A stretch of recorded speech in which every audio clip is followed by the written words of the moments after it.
If you closed your eyes and thought about how you were going to be in one day, just with your family, with your relationships, with your job, with your coworkers, in traffic, how are you going to be? Like, what would greatness look like?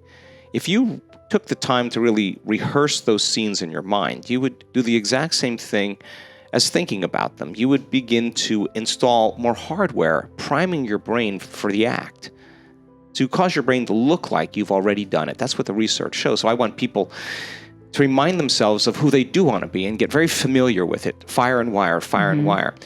And then focus equals feeling, right? So if you're focusing on it nonstop, you're going to start to feel it. Which is the next thing. And the last thing then is, which is the toughest part for people, because we've been programmed and hypnotized into waiting for the event out there to occur to take away the lack or the pain that we feel inside of us. So the event produces the experience. When the wealth comes, when the relationship comes down, I'm going to be happy. Well, turns out you got to feel it in order for it to happen in the quantum. So if we can teach people how to self-regulate their emotional state, right, and feel the feeling before the event, the body is so objective that it doesn't know the difference between the real-life experience that's creating that emotion and the emotion that that person is fabricating by thought alone. The body's believing it's living in a new environment. Well, the research on epigenetics says it's the environment that signals the gene. Okay, well, the end product of an experience from an environment is an emotion. So when people are embracing these emotions ahead of the environmental experience, they're signaling genes ahead of the environment.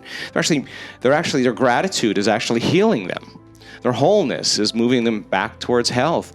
Their empowerment is taking them towards success. They're generating abundance. They're feeling more worthy. And it turns out when we measure what happens, there are dramatic biological changes that take place in 1 week that actually suggest that that person is literally living in a new environment. I keep saying to the scientists, where are those chemicals coming from?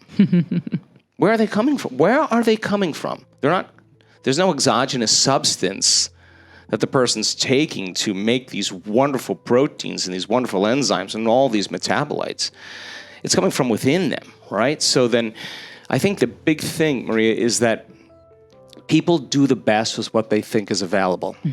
So if you don't know that you can heal yourself, you'll make the choice that everybody else makes. And there's nothing wrong with that.